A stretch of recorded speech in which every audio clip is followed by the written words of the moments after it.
કાઠી બસ છે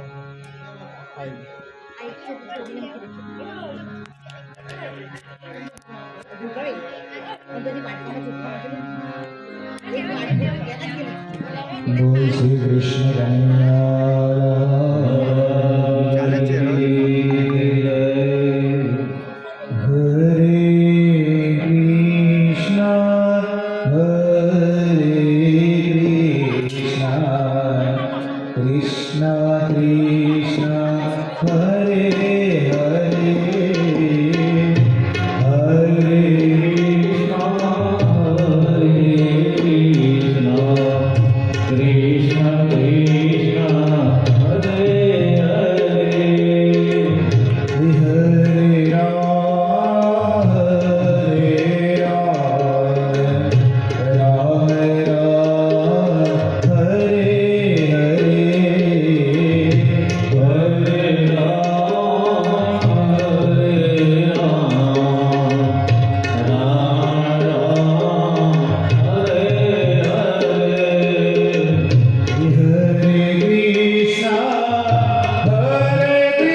प्रवेश्य मम वाचमिमां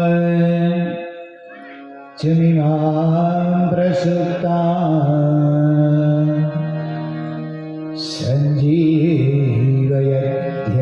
सद्विधरश्वधाम्ना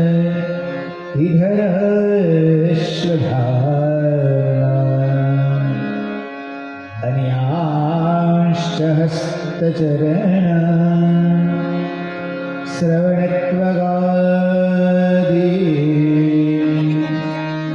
ભગવતે પુરુષાય તુભ્યં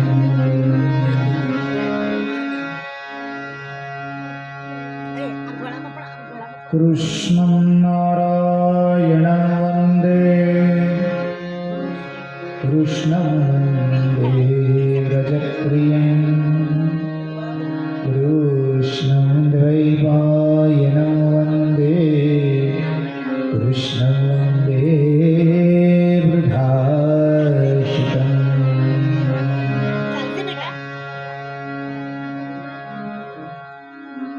આવો રોજની જેમ આપણે જે શ્લોક બોલતા છીએ તે શ્લોક બોલીએ. કથામૃતં તદ્જીવનં કવિભીરીડિતં કર્મસાધનં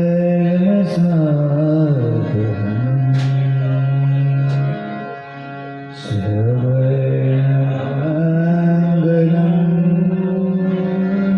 શ્રીમદાતતં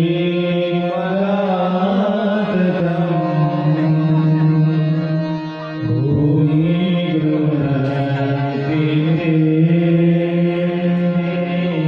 ભૂમિ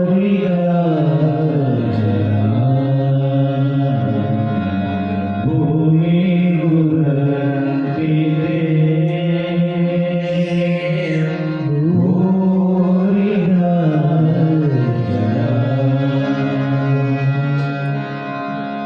બોલ શ્રી ભાગવત ભગવાન કી જય. પિતૃનારાયણ દેવ કી જય. હર સિદ્ધિ માત કી જય. સ્વામિનારાયણ ભગવાન કી જય. કૃષ્ણ કનૈયા દાઉજી મહારાજ કી જય. ઓમ નમઃ પાર્વતી હર હર મહાદેવ.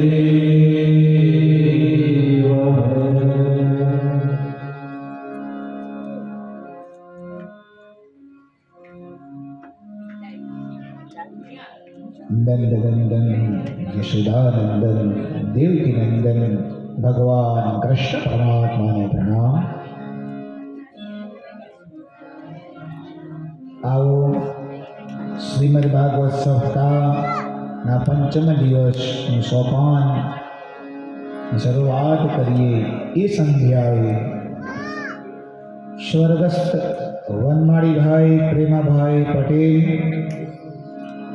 તથા એમના કુટુંબના તમામ પૂર્વજો, અત્રે ઉપસ્થિત એવા શ્રોતાગણ, એમના પિતૃગણ, સંગીત વૃંદના પિતૃગણ તથા ભૂદેવશ્રીના પિતૃગણ અને એટલે છબી રૂપમાં વિદ્યમાન એવા તમામ પૂર્વજો, એ તમામ પૂર્વજોને હું નિમંત્રણ પાઠવું છું કે શ્રી અશ્વિનભાઈ વનમાળીભાઈ પટેલ,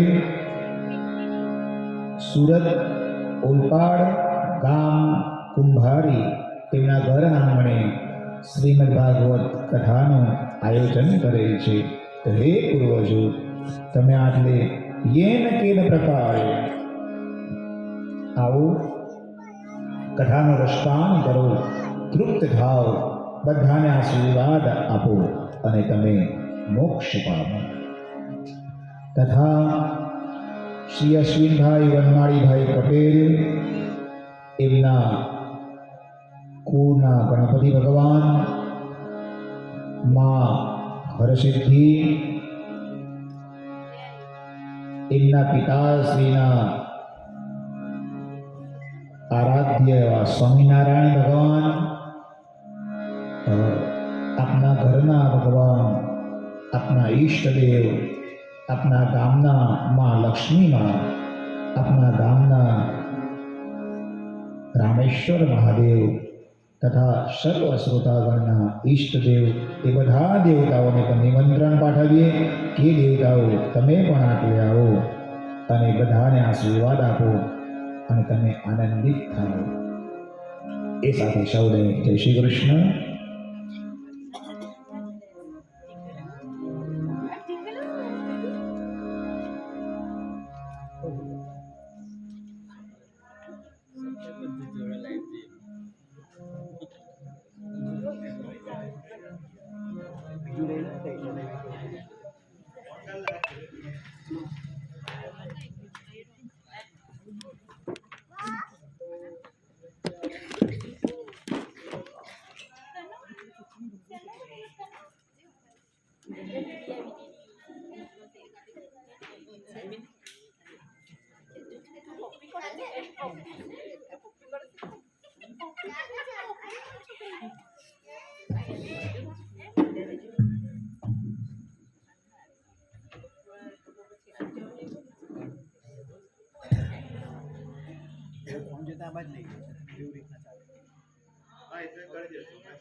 બેટરી તો છે, ચાલશે હમણાં તો ચાલશે.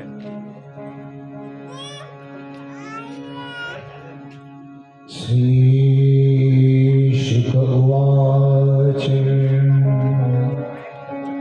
નંદસ્ત્વાજ્મદ ઉત્પન્ને જાતા લાદો મહામના आहूय विप्रान् वेदज्ञान् स्नातः शुचिरलङ्कृतः.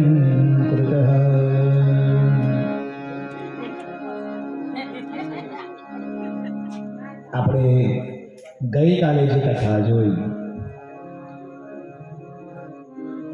ગજેન્દ્ર મોક્ષની કથા, સમુદ્ર મંથનની કથા,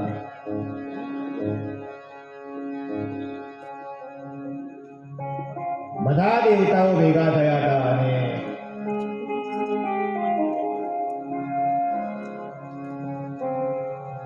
બધાને જ અમર થવું છે. હવે ગરુડ પુરાણની કથામાં પણ કથા આપી કે ગરુડ જ્યારે એની માં વિનીતા માટે અમૃત કુંભ લેવા જાય છે ત્યારે પણ એને માને જે વ્યથામાં છે, જે દુઃખમાં છે એમાંથી એને મુક્તિ અપાવવાની હતી.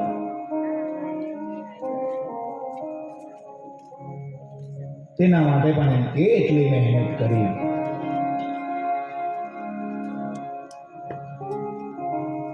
અને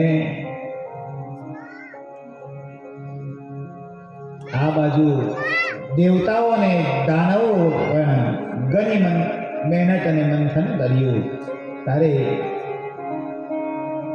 સમુદ્રમાંથી અલગ અલગ વસ્તુઓ નીકળી. સાહેબ સૌ પ્રથમ નીકળ્યું વિષ, કાલકૂટ, અને ધારણ કર્યું મહાદેવ. એટલે કે દેવ નથી, દેવોનો દેવ મહાદેવ છે. આજે પણ ઉજ્જૈન નગરીમાં તમે જાઓ, રોજ સવાર થાય, મહાકાલ છે આપણે.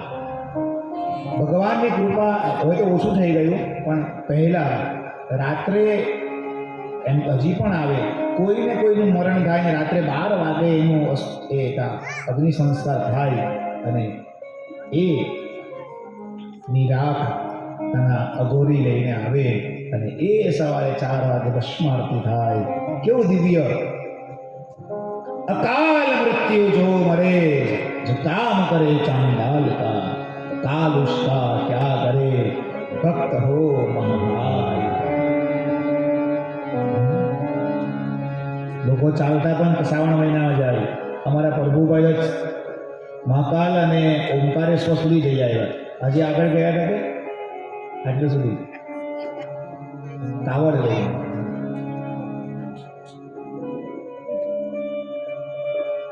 બધા ભગવાનનું સ્વરૂપ કેવું છે? સત્ય સ્વરૂપ છે. એટલે તો કહેવાયું સત્યમ શિવમ સુંદર.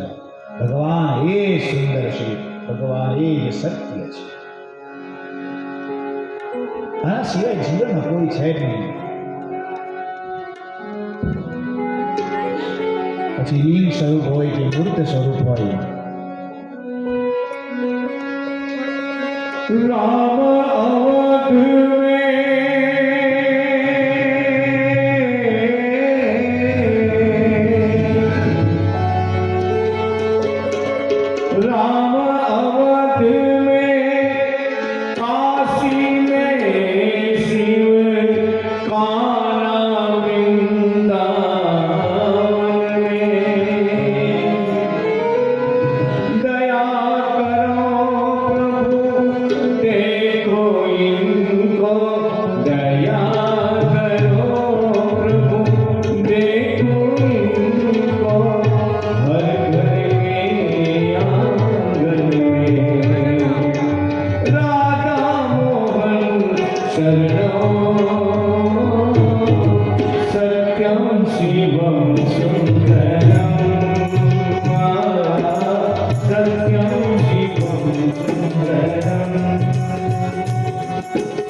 ભગવાન શિવ, વિષ્ણુ હોય કે બ્રહ્મા હોય, બધા જ દેવતાઓ સત્ય રૂપ છે.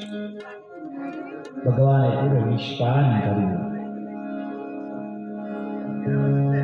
પછી તો અલગ અલગ રત્નો નીકળેલા. એ કથા હતી. લક્ષ્મીમાં નીકળ્યા. એ બધા કેવા ગોઠવાઈ ગયા પેલા કે મને પરણાવો, મને મરી જોઈએ પરણો, મરી જોઈએ પરણો. તમે લક્ષ્મીની પાછળ ભાગો ને તો લક્ષ્મી ક્યારેય પણ તમારી પાસે નહીં આવશે. તમારે નારાયણની પછાડી ભાગવાની એટલે લક્ષ્મી પહેલી આવે. જો પેલા બલિરાજાએ કેવા નારાયણને પોતાની પાસે રાખ્યા, તો લક્ષ્મીમાં આવ્યા ને એમના ઘરે.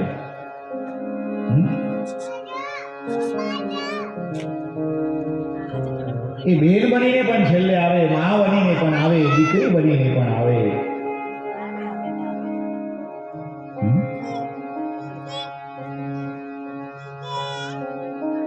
આ બેનની વાત આવી એટલે મને રુચિ તમારી બહેનોને જોઉં ને મને એવું લાગે કે આ ઘર કેવું હશે કે 7 બહેનો અને 1 ભાઈ. હા,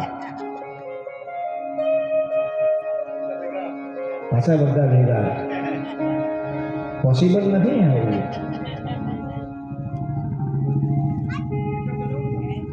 અને અશ્વિનભાઈ, તમે એ દિવસોને યાદ કરો જ્યારે તમે નાના હતા, તો કેવી રીતના તમારા ઘરમાં એ હશે, કેવો જાહો જલાલી હશે આમ.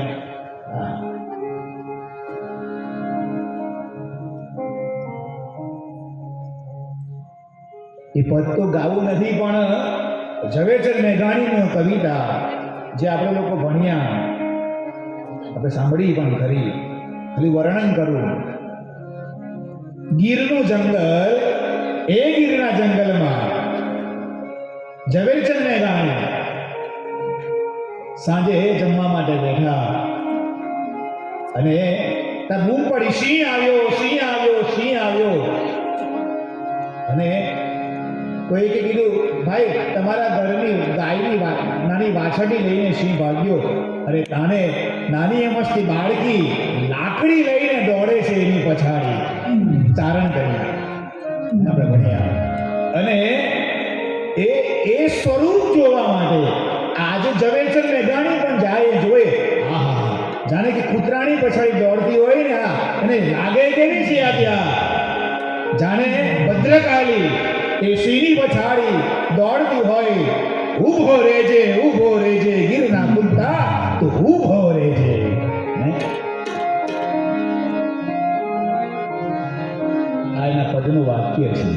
પિતા બોલે છે.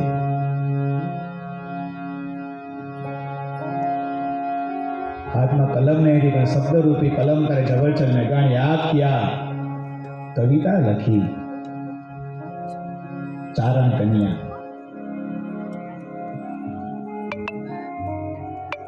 બેન ને દીકરી એક એવી ઘરમાં છે. સાહેબ મને આ દીકરીની વાત આવી, મને બહુ જૂનો પ્રસંગ હું ઘણી વખત આ વર્ણન કરું કથાઓમાં.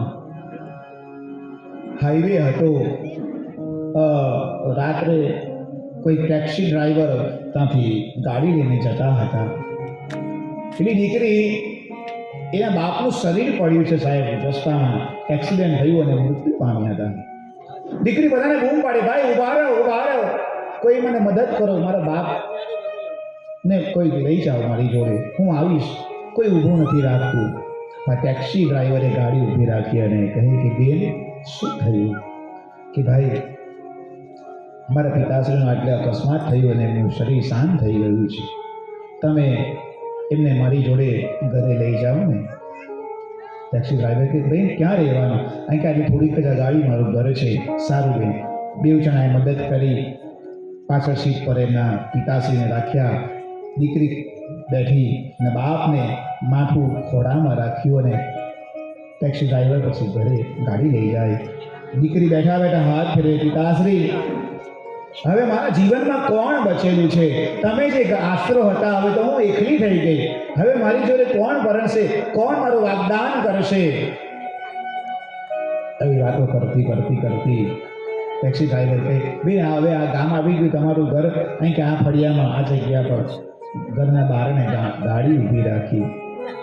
અને દીકરી કહે કે હું બધાને બોલાવીને આવું. ટેક્સી ડ્રાઈવરને કે તમે આટલે જ રહેજો, આ સત્ય ઘટના છે. અને દીકરી તો ઘરમાં ગઈ પણ બહાર નહીં આવી. ટેક્સી ડ્રાઈવર કે હજી આવી નહીં? તપાસ કરી, આજુબાજુવાળાને બોલાવ્યા. બધા એના પિતાશ્રીના જે બાપ હતા શરીરને ઘરની અંદર મૂક્યું. અને જેવું ઘરની અંદર મૂક્યું ને આજુબાજુ ઘરમાં જુએ કે બે દીકરી ક્યાં? અને સાહેબ દીકરીનો ફોટો દિવાલ ઉપર ટીંગાઈ, હાર પહેર. અરે આ દીકરી, આ તો ગાડીમાંથી. અરે આ તો ક્યારની મરી ગઈ, કેટલા વર્ષો થયા. સાહેબ મર્યા પછી પણ પ્રેત બનીને એ બાપનું શરીર ત્યાં પડેલું એને લાવવા માટે આ દીકરીએ આજે કેટલી મહેનત કરી. પેલો વ્યક્તિ વિચાર કરે કે આ મર્યા પછી પણ આવ્યું. દીકરી તો લાડક વાળી છે સાહેબ, એ ક્યારે આવશે ક્યારે જશે કોઈને ખબર નથી. મારી લાડકી રે